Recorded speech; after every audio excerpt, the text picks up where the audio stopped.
Ce fut un très beau show. Je suis très satisfaite d'être allée.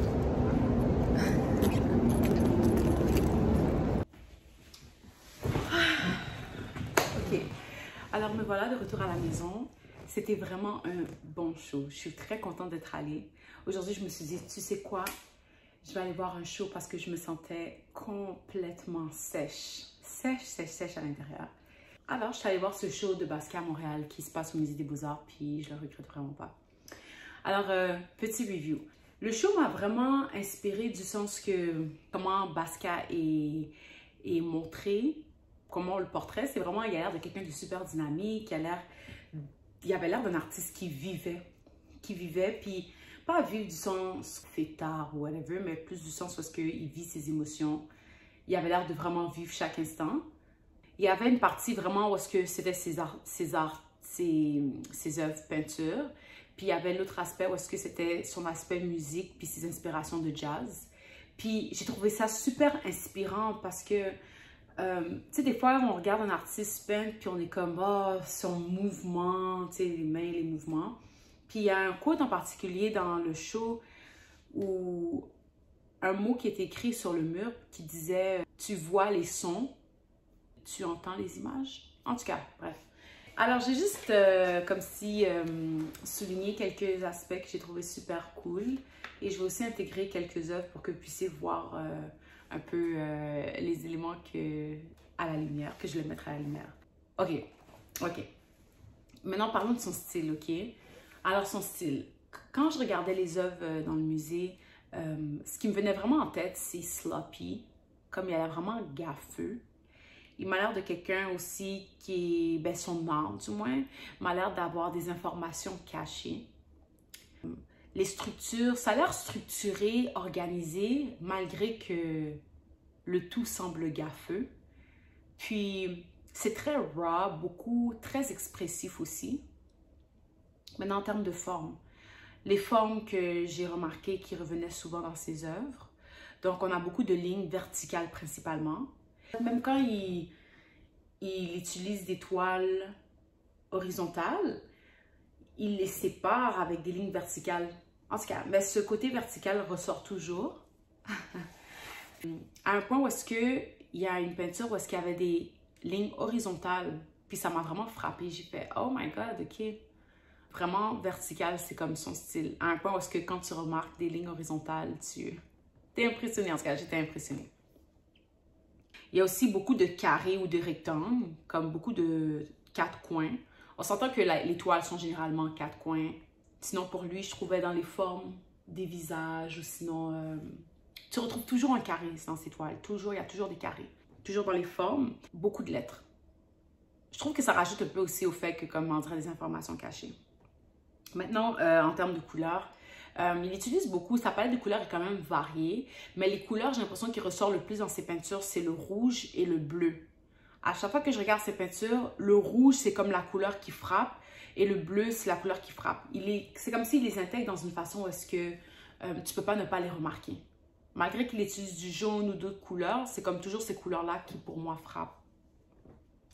Maintenant, en termes de technique, je savais pas qu'il faisait du collage, mais of course, ça devait être obvious. J'ai l'impression qu'à chaque fois qu'un artiste est super expressif, le collage rentre toujours dans sa technique aussi.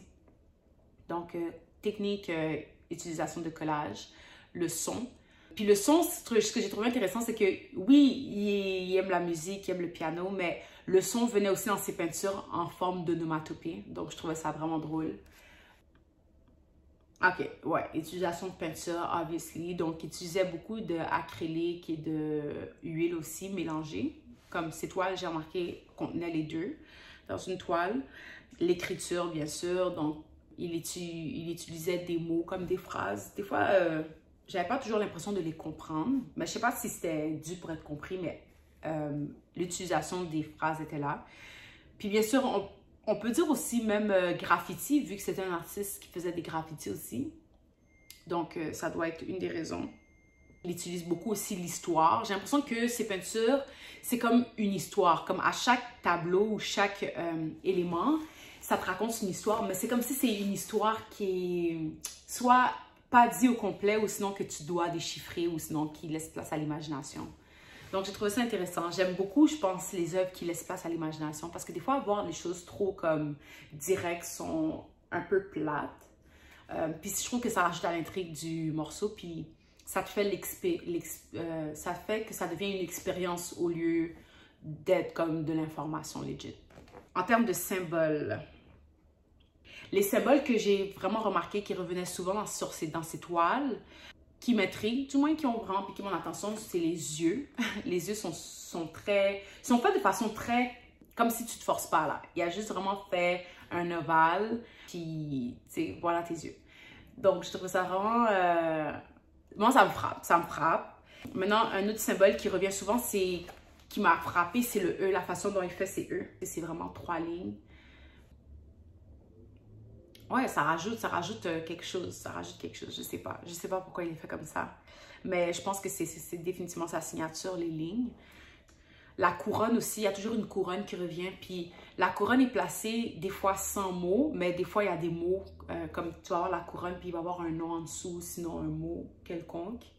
Donc la couronne, je pense que tout le monde le sait, Basquiat, on pense toujours à cette fameuse couronne qui revient dans la plupart de ses œuvres. Maintenant, un autre symbole, c'est les dents. Les dents, comment il fait les dents de ses figurines. C'est très enfantin, je trouve. Je sais pas, c'est enfantin, ça fait un peu lézard ou crocodile, je sais pas. C'est spécial. Mais je trouve ça intéressant, actually. J'aime la technique qu'il utilise pour faire les dents ou comme l'approche qu'il prend, du moins. Ensuite, un autre symbole, et le dernier symbole, c'est la télévision ou la radio qui revient souvent. J'ai l'impression que la communication ou les ondes a vraiment été quelque chose qui a très influencé son travail. Il a été fait en 1960, donc c'est vraiment une période où est-ce que la télévision à la base commence à être populaire dans les demeures. Puis, alors j'imagine que ça doit avoir un lien avec l'ère dans laquelle il vivait. Et finalement, maintenant, qu'est-ce que l'exposition m'a fait ressentir? Les émotions qui sont venues de ça. J'ai ressenti beaucoup de rage. J'ai l'impression que c'est vraiment quelqu'un qui avait beaucoup d'émotions foulées puis vraiment intenses. Juste la façon dont il approche ses peintures, tu sais, comme tu regardes les brush strokes, les coups de peinture qu'il fait, puis c'est très raw, c'est très blunt. Je sais pas comment décrire ça de plus. Et finalement, j'ai ressenti beaucoup d'absurdité. J'ai l'impression que c'est quelqu'un qui avait beaucoup d'humour dans ses phrases ou même dans sa façon de raconter les histoires. C'est drôle. Alors, c'est ça. Bonne journée!